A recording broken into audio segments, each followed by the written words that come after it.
Hello friends, इस हफ्ते IPO आ रहा है Equitas small finance bank limited का। और ये आईपीओ काफ़ी दिनों से जो है पेंडिंग चल रहा था।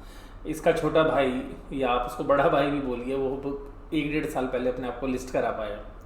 मैं उज्जीवन स्मॉल फाइनेंस बैंक की बात करूं, लेकिन ये आईपीओ अब इस समय पर आ रहा है कि जहां पर बेचारे को वैल्यू भी कम मिल रही है। और आगे किस तरीके से ये रिएक्ट करेगा, ये तो मैं आपको वीडियो के अंदर जो है अपने व्यू देने की कोशिश करूंगा ही। तो देखिएगा, सबसे पहले देखिएगा मद्रास बेस्ड यानी कि चेन्नई बेस्ड जो है एक स्मॉल फाइनेंस बैंक है। 1993 के अंदर जो है कुछ प्रोफेशनल्स जो लोग थे, जो बैंकिंग में भी थे, टेक्नोलॉजी में भी थे, तो ऐसे जो प्रोफेशनल्स हैं उन्होंने इस बैंक की जो है स्थापना की। लेकिन इस बैंक की स्थापना करने से पहले एक फाइनेंस कंपनी की स्थापना की गई थी, इक्विटास जो होल्डिंग्स लिमिटेड, जो आप लोग जानते हैं इक्विटास फाइनेंस के नाम से जो है लिस्टेड स्पेस के अंदर है। बाद में जब स्मॉल फाइनेंस के लाइसेंस बटने लगे तो इन्होंने जो है उसके लिए अप्लाई किया, और ये माइक्रो फाइनेंस बिजनेस के अंदर ये कंपनी काम करती थी, और उस कंपनी ने देखिएगा बैंक भी बना लिया। तो जो बैंक की होल्डिंग कंपनी है वो इक्विटास होल्डिंग है। तो इक्विटास होल्डिंग के पास जो है पूरे के पूरे 100% शेयर उन्हीं के पास है। तो देखिएगा बहुत बड़ा हिस्सा तो वही यहाँ पे सेल करने वाले हैं। ये इक्विटास स्मॉल फाइनेंस बैंक जो है 853 ब्रांचेस के साथ काम कर रहे हैं। इनके 322 जो है एटीएम्स है और 15 स्टेट्स के अंदर काम करते हैं।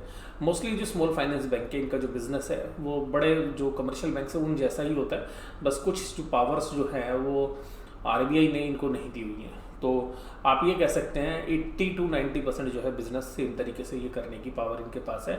10 से 15% आप लगा लीजिएगा कि थोड़ी सी पावर्स जो है फुल फ्लैश जो कमर्शियल बैंक है उनके पास होती है। अब देखिएगा, इसका आईपीओ आ रहा है 20 से 22 तारीख को। आईपीओ का प्राइस है 32 से 33 रुपये।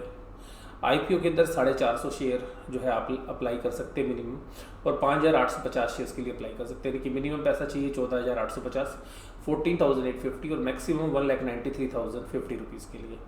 इसके जो प्रॉफिट्स हैं वो आपको स्क्रीन पे नज़र आ रहे हैं कि देखिएगा, प्रॉफिट्स जो है इनको 18 के अंदर जो है हुए थे वो 31 करोड़ रुपीज़ थे। फिर देखिएगा 210 करोड़ हुए 19 के अंदर, और 20 के अंदर 31 मार्च को 243 करोड़ के जो है इनको प्रॉफिट्स हुए। तो प्रॉफिट तो ये बढ़ाते जा रहे हैं, ग्रोथ भी है बिजनेस के अंदर, रेवेन्यू भी बढ़ता जा रहा है। तो देखिएगा, ऐसे बैंक के अंदर जो आज की डेट में इश्यूज़ हैं वो थोड़े से जो है कोविड रिलेटेड ज़्यादा है। तो बेहतरीन बैंक है, प्रोफेशनल है।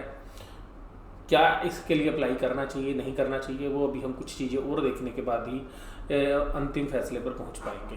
तो शुरुआत करते हैं। तो देखिएगा, जैसे मैंने बैंक के बारे में बताया कि इसकी जो शुरुआत हुई थी वो कब हुई थी, वो हुई थी 1993 के अंदर, और 21 जून 1993 के अंदर इसकी जो है स्थापना की गई थी। और ये कंपनी जब 1956 में बना था।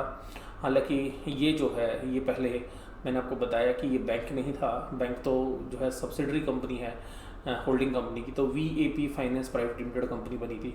बाद में उसको जो है इन्होंने लिस्ट कराया। उससे पहले इसका नाम जो है बदल कर जो है मैंने बताया आपको इक्विटास होल्डिंग कर लिया था।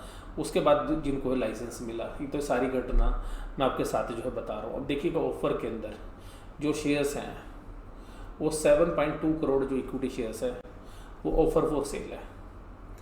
यानी कि आप ये देखिएगा कि ये जो शेयर्स है ये एग्जिस्टिंग शेयर होल्डर बेच रहा है, यानी कि इक्विटास फाइनेंस होल्डिंग के पास ये शेयर है जो आपको सेल कर रही है। यानी कि जो 7.2 करोड़ शेयर्स हैं वो इशू कर रहे हैं, और 2800 मिलियन यानी कि 280 करोड़ का जो माल है, आप देखिएगा 280 करोड़ का जो माल है वो आपको कंपनी देने वाली है। यानी कि 280 करोड़ रुपए के जो शेयर्स हैं वो कंपनी नई इशू कर रही है, और ये जो पुराने शेयर्स हैं 7.2 करोड़ शेयर्स, ये जो होल्डिंग कंपनी है वो अपने शेयर्स जो है, जो उसके पास अपने शेयर्स हैं उनको वो आपको जो है सेल कर रही है, यानी कि ऑफर दे रही है।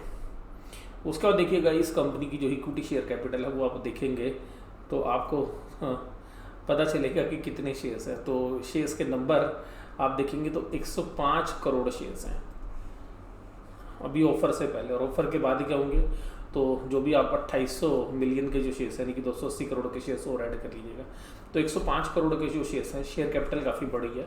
यानी कि जनरली बैंक में चाहिए भी बड़ी कैपिटल होती है, तो एक बड़ी कैपिटल जो है उसके साथ ये काम कर रहे हैं। अब बड़ी कैपिटल क्या फ़ायदा है क्या नुकसान है वो तो मैं अभी आपको अगले हिस्से के अंदर बताऊंगा। अब देखिएगा, यहाँ पर 2018 से 19 के बीच में इनकी जो कैपिटल है उसमें तो चेंज नहीं हुआ, लेकिन 19 से 20 में थोड़ी कैपिटल इनकी बढ़ी है, यानी कि नए शेयर इन्होंने इशू किए। उसका देखिएगा जो रिजर्व्स एंड सरप्लस की फिगर है, अगर आप उसको देखेंगे तो करीबन 25% की रेट से ये जो है CAGR से यानी कि कैगर जिसको आप बोलते हैं 25% की CAGR इन कंपाउंडेड एनुअल ग्रोथ रेट से जो है बिजनेस बढ़ता हुआ जा रहा है। तो ग्रोइंग बैंक है नो डाउट। और आप देखिएगा बैंक की बैलेंस शीट भी जो है हर साल जो है स्ट्रेंथ देती जा रही है। बैलेंस शीट भी देखिएगा 20% की रेट से जो है बढ़ती हुई नज़र आ रही है। हालांकि देखिएगा कोविड रिलेटेड इश्यूज़ हैं, लेकिन अभी मैं उनको जो है नज़रअंदाज कर रहा हूँ। तो देखिएगा 32 पैसे की EPS थी इनकी 18 में, 19 में 2 रुपये 9 पैसे की थी, 2020 में 2.39 की थी। तो देखिएगा 32 से तो अगर आप 2 जाएंगे तो आप देखिएगा 5 फोल्ड जो है इन्होंने इनकम कर दी। तो देखिएगा अभी इनिशियल स्टेज में है, इनको कैपिटल डालने की ज़रूरत है बैंक में। और इनको IPO के लिए देखिएगा RBI ने भी डंडा दिया था। RBI ने जो है रेगुलेशंस लगा दिए थे और उन्होंने डंडा उठा लिया था मास्टर जी वाला कि जी आप अपने जो है स्मॉल फाइनेंस बैंक उसकी लिस्टिंग कराओ, नहीं तो फिर हम आपको जो है पनिश करेंगे। तो इसलिए इनको जो है करवाना जो है मजबूरी भी था। और देखिएगा इनके जो ऑडिटर थे पहले वो TR चड्डा यानी कि तिलक राज चड्डा इन कंपनी, ये दिल्ली बेस्ड चार्टर्ड अकाउंटेंट है जिनकी ऑल ओवर जो है इंडिया जो है फर्म्स हैं, इंडिया से बाहर भी फर्म्स हैं। और ये जो CA फर्म है ये दिल्ली के अंदर भी काफ़ी जानी मानी है। तो ये ऑडिटर जो है इनके हैं आज की डेट में।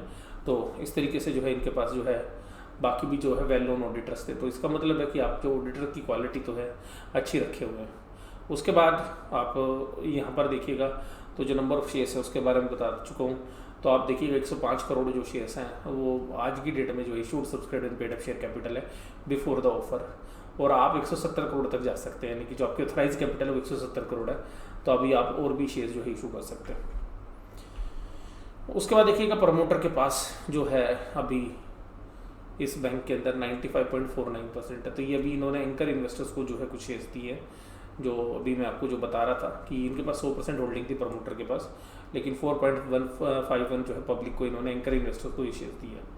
अब EPS की बात अगर हम करें तो इंडस्ट्री की जो EPS PE रेशियो वो 32 है, हाईएस्ट, लोएस्ट है 5.89, एवरेज है 16.13। अब देखिएगा अगर इसकी देखेंगे आप तो आपको इसकी EPS भी जो है एवरेज के आसपास मिलेगी, यानी कि 16 के आसपास। तो 32 से 33 का जो प्राइस रेट है तो 16 के PE रेशियो पर ही ये शेयर आपको मिलने वाला है। बेहतरीन मैनेजमेंट में इसमें कोई डाउट नहीं है। बैंक देखिएगा अभी छोटा है, तो बड़ा बनने के लिए जो चीज़ें चाहिए होती हैं उसमें कैपिटल की भी ज़रूरत होती है। गवर्नमेंट के सामने जो है आप बहुत सारी चीज़ें अपनी रख पाते हैं अगर आपकी एक पब्लिक लिमिटेड कंपनी है और साथ में आप लिस्टेड स्पेस में है। तो जो लिस्टिंग के जो बेनिफिट्स हैं वो भी आएंगे इसको। तो देखिएगा बैंक जो एक्शंस ले रहा है वो काफ़ी अच्छे। अब देखिएगा रिटर्न ऑन नेटवर्थ, ये काफ़ी इंपॉर्टेंट है। देखिएगा 20 के अंदर तो आपको जो है नेटवर्थ जो है 2.07 थी, अनएनुअलाइज थी। तो अगर उसको एनुअलाइज करेंगे तो 8% से ऊपर बनेगी। 20 के अंदर 8.92, 19 में 9.4, 18 में 1.57। तो यहाँ पे अब आप देखिएगा आपको 8% या 9% की रिटर्न्स अगर आप इस बैंक में निवेश करें तो आप सेटिस्फाइड हैं या नहीं है। तो मुझे तो नहीं लगता कि आप सेटिस्फाइड रहेंगे। तो इसका वेटेड एवरेज देखिएगा 7.85 आ रहा है, लेकिन देखिए वो बहुत पुरानी केस है तो वो तो आएंगे नहीं। तो अभी आप 9-10 के आसपास ही रहेंगे रिटर्न ऑन इक्विटी में या रिटर्न ऑन नेटवर्थ के अंदर हम जो बात करें। अब अगर इसकी NAV की बात करें यानी कि बुक वैल्यू की बात करें 30 जून को तो 26.47 है, यानी कि प्राइस टू बुक वैल्यू भी अगर आप देखेंगे तो 1.3 के आसपास की जो है प्राइस टू बुक वैल्यू में आपको शेयर मिलेगा। तो ऐसा नहीं है कि बुक वैल्यू से नीचे शेयर मिल रहा है, सब चीज़ें बढ़िया हैं। अब इस शेयर्स को अप्लाई करना है नहीं करना चाहिए। देखिएगा अप्लाई करने के फेवर में बातें बताता हूँ। पहले छोटा बैंक है, रूरल प्रेजेंस है, माइक्रो फाइनेंस है, जहाँ बड़े बैंक नहीं पहुँच पाते वहाँ पे ये इक्विटास फाइनेंस जैसे bank, Ujjivan small finance bank जैसे जो बैंक है वो पहुँच पाते हैं। दूसरी बात ये है कि इस तरीके के जो बैंक हैं ये कस्टमर से डायरेक्टली लिंक में रहते हैं, गांव में देहात में। तो ये ब्रांच के साथ एक ही ब्रांच से जो है बहुत बड़ा एरिया जो है कवर करते हैं, जो कि बाकी बड़े कमर्शियल बैंक नहीं कर पाते। ये बहुत ही ग्रो करने वाले बैंक है, बहुत ही ग्रोथ रेट इनका बहुत ही बेहतरीन है। अगर आप इनकी ग्रोथ की बात करेंगे तो आप देखिएगा बड़े बैंक इनको जो है टक्कर ही नहीं दे पा रहे ग्रोथ के मामले में, चाहे इसकी बात करिए चाहे उज्जीवन स्मॉल फाइनेंस बैंक की बात करिए। तो इस तरीके से अगर आप देखेंगे तो जो एक राजस्थान बैंक बेस्ड बैंक जो है वो भी स्मॉल फाइनेंस बैंक है, वो उसको तो बहुत ही बड़ी वैल्यूएशन मिलती है, वो तो 40-50 की PE पर भी चलता है। तो हालांकि देखिएगा इक्विटास की बात करें जीवन उतनी वैल्यूएशन इनको नहीं मिलती है, तो हो सकता है कि इसको अच्छी वैल्यूएशन मिल जाए। IPO के बाद 16-17 के PE पर मिल रहे। अब ये बात मैंने बोली ग्रोथ बहुत अच्छी है, ऐसी जगह प्रेजेंस है जहाँ पर लोग नहीं पहुँच पाते। ऐसे बैंकों को कस्टमर दे रहे हैं, कंपटीशन दे रहे हैं जो बहुत बड़े कमर्शियल बैंक्स हैं, तो उनका एक तरीके से मार्केट शेयर खा रहे हैं। जहाँ पर बड़े बैंक नहीं जाके काम कर पा रहे, उनका स्टाफ नहीं जा पा रहा, वहाँ पर इनकी प्रेजेंस जो है आपको काबिल तारीफ जो है लगेगी। इसके अलावा देखिएगा, जो कस्टमर्स अंडर सर्व्ड है, यानी कि जिनको कोई बैंकिंग फैसिलिटी नहीं मिलती, यानी कि उनको फैसिलिटी दे रहे हैं, ये सब पॉजिटिव है। बैंक बहुत तेज़ी से ग्रो कर रहा है, नो डाउट। अब दूसरी तरफ कुछ नेगेटिव पहलू है। नेगेटिव पहलू क्या है कि जो माइक्रो फाइनेंस के अंदर जो ये फाइनेंसिंग है, वहाँ पर इनका मेजर लोन जो वो अनसिक्योर्ड पोर्शन के अंदर है। तो जैसे भी कोविड जिस सिचुएशन आई और जो लोअर मिडिल क्लास पर या लोअर इनकम ग्रुप के ऊपर या जो डेली अर्नर्स हैं उनके ऊपर बड़ा इम्पैक्ट पड़ा, तो वहाँ पर जो इनको नॉन परफॉर्मिंग असेट्स है वहाँ पर बढ़ने की जो है संभावना जो है हमें लग रही है। तो वहाँ पर किस तरीके की परिस्थिति होगी वो आगे आने वाले एक समस्या का जो है उत्पन्न कर सकती है, समस्या उत्पन्न करने वाली है। और उज्जीवन स्मॉल फाइनेंस का भी जब मैं पिछले क्वार्टर का एनालिसिस कर रहा था तो काफ़ी बड़े हाई लेवल के ऊपर जो है उनके नॉन परफॉर्मिंग असेट्स थे माइक्रो फाइनेंस बिजनेस के अंदर। तो सिमिलरली यहाँ पर भी है। वैल्यूशंस वाइज कोई बहुत सस्ती वैल्यूशन जो है नहीं दे रहे हैं। अगर आप वैल्यूशंस वाइज भी देखेंगे तो वैल्यूशन 16-17 के पी पर मिल रहे हैं। तो इससे बहुत बेहतरीन बैंक, वेल एस्टेब्लिश्ड बैंक आपको 8 या 7 की पी पर मिल रहे हैं, जिनकी पी 8-7 की पी पर मिल रहे हैं, प्राइस टू बुक वैल्यू पर मिल रहे हैं। तो इतने अपॉर्चुनिटीज़ होने के बाद, या even Ujjivan small finance bank की भी अगर मैं बात करूं तो वो शेयर भी देखिएगा 37 रुपये में IPO आया था, अभी 30 रुपये में मिल रहा है। तो अगर आप इस तरीके के पैरामीटर्स को अगर कंसिडर करेंगे तो मुझे ऐसा नहीं लगता कि जो है लिस्टिंग गेन जो है इसमें बहुत बड़े होंगे। हो सकता है 4-5% की लिस्टिंग गेन हो, नुकसान भी हो सकता है इसमें लिस्टिंग गेन के अंदर। और यहाँ पर एक चीज़ बड़ी अच्छी जो है इन्होंने लिखी है, वो मुझे बड़ी काबिल तारीफ़ जो है लगती है। इन्होंने अपनी डिटेल में लिखा है कि देखिएगा रिटेल का जो पोर्शन है ना, उसमें 1 लोट कंपलसरी है, अगर उपलब्ध होंगे तो 1 लोट की अलॉटमेंट जरूर होगी। तो ये समझ लीजिएगा कि ये बहुत क्लियरिटी के साथ जो इन्होंने लिखा है, ये काफ़ी बेहतरीन तरीके से जो है एक एश्योरेंस दे रहा है कि रिटेल इन्वेस्टर को लोट मिलेगा। इसके अलावा लोट तो मिल जाएगा, इक्विटी साइज बहुत बड़ा है। तो जो मैंने आपको नॉन परफॉर्मिंग बताया, और बड़ी इक्विटी साइज के जो शेयर्स को ऊपर चलना बड़ा मुश्किल काम होता है। तो ये दूसरा रीज़न है। तीसरी रीज़न है देखिएगा, जैसे एंजल ब्रोकिंग है या कैम्स का IPO आया, तो कैम्स में तो चलो 10-15% आपको अर्निंग हो गई। मैजडो का जो IPO था वहाँ पे उम्मीद हो रही थी कि 100% रिटर्न होगी, तो वहाँ 15-20 से हमको जो है संतुष्ट होना पड़ा। UTI AMC का जो है आपको पता देखिएगा डिस्काउंट पे लिस्टिंग हुई।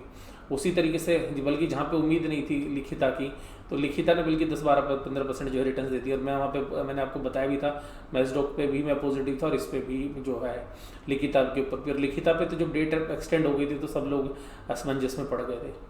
तो इस तरीके की जो अभी रिसेंट लिस्टिंग है, यानी कि जो लास्ट वाली लिस्टिंग है, हालांकि उससे पहले रूट मोबाइल के अंदर अच्छे पैसे बने लोगों के, लेकिन मैं आपके साथ जो है यहाँ पे ये बताना चाह रहा हूँ कि मुझे इसमें ऐसा नहीं लगता कि बहुत बड़ा लिस्टिंग गेन इसमें जो है हो सकते हैं। तो लिस्टिंग गेन होंगे तो मामूली होंगे, और हो सकता है कि डिस्काउंट पे भी हो। और दूसरी बात है, उज्जीवन स्मॉल फाइनेंस बैंक का जब अगर 37 रुपये पे IPO आया था और उसको जबरदस्त जो है अलॉटमेंट मिली नहीं, ओवर सब्सक्रिप्शन मिली थी, और वो 50-60-62 रुपये तक जो है उस शेयर्स ने प्राइस टच किए थे। अगर वो आज 30 रुपये में मिल रहा है तो सिमिलर लाइन के ऊपर आपको इन्हीं प्राइजेस के ऊपर ये 32-33 रुपये में ये शेयर दिया जा रहा है, और बड़े फुल फ्लैश बैंक आपको इससे आधी वैल्यूशंस पर मिल रहे हैं। तो मुझे नहीं लगता कि इस बैंक में कोई बहुत बड़ी जो है लिस्टिंग गेन हो सकती है, हालांकि मामूली लिस्टिंग गेन हो सकता है।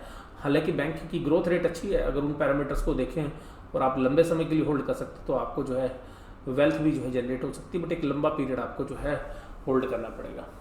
तो ये सारा एनालिसिस जो है मैंने आपके साथ इक्विटा स्मॉल फाइनेंस बैंक के बारे में किया। आपको ये कैसा लगा एनालिसिस, आप मुझे जरूर से जरूर कमेंट बॉक्स में बताइएगा। वीडियो देखने के लिए धन्यवाद। Thank you very much.